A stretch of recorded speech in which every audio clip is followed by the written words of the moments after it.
లేదంటే ఆ చెరువు మాకు కుదిరేయండి. కానీ మగాళ్లతో పోటీ పడ్డమంటే అదెలా సాధ్యమవుతుంది? ఏంటి ఓడిపోతామని భయంగా ఉందా?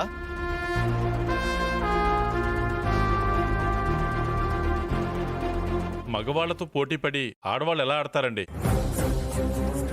మా ఊరొచ్చే పోటీకి ఎవరొచ్చినా నేను ఆడతాను. రామా, ఏం మాట్లాడుతున్నావు? అవునమ్మా, ఆటలో ఓడించి మరీ గెలుచుకుంటాం. ఆలోచించే మాట్లాడుతున్నావారమ్మా? అవును బాబాయ్, నేను రామలక్ష్మిగా మాట్లాడడం లేదు, హాకీ ప్లేయర్గా మాట్లాడుతున్నాను.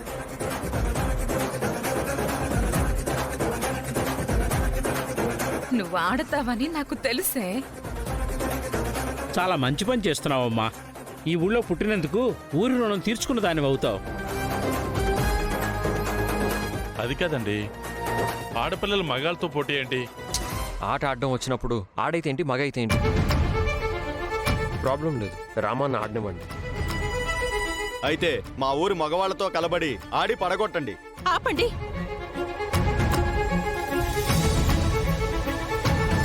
ఆపండి. ఈ పోటీల్లో నా కూతురు ఆడటానికి నేను ఒప్పుకోను.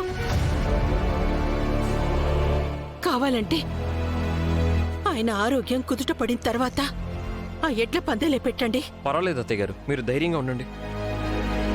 రామ మీద నాకు నమ్మకం ఉంది, తను ఆడి గెలుస్తుంది. అల్లుడు గారు. అవునమ్మా, నేను ఆడి గెలుస్తాను.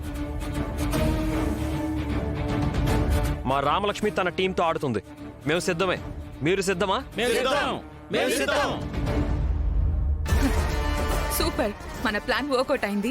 వాళ్ళని రెచ్చగొట్టాం, ఆడడానికి రెడీ అయిపోయారు. రామలక్ష్మి కాళ్ళు చేతులు విరిచేసే అవకాశం దొరికింది. ఆ ఊరు వాళ్ళని మేపుతారో కాపుతారో ఏం చేస్తారో నాకు తెలీదు. దాని కాలు విరగ్గొడితే 1,00,000, దాని కన్ను లొట్టబోతే 5 లక్షలు.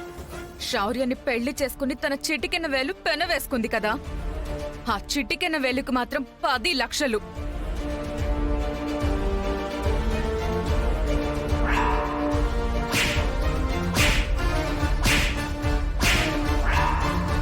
అది నన్నే కొడుతుందా? దాన్ని ఎలా దెబ్బతీయాలో అలా దెబ్బతీస్తాను. అమ్మా, అల్లుడు గారు, మీరు చెప్తున్నారు కానీ నాకు ధైర్యం సరిపోవడం లేదు. అత్తయ్య, మీరేం కంగారు పడకండి. వీళ్ళ దృష్టంతా వచ్చే బంతి పట్టుకునే స్టిక్ మీద ఉంటే గెలుపు కష్టమేమీ కాదు. రామలక్ష్మి టీం ఖచ్చితంగా గెలుస్తుంది.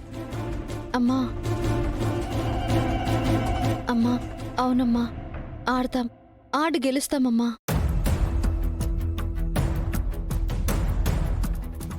శ్రీరామచంద్ర ఊరి కోసం ఇన్నాళ్ళు ఆయన పోటీలో గెలిచి చెరువుని దక్కించుకునేవారు.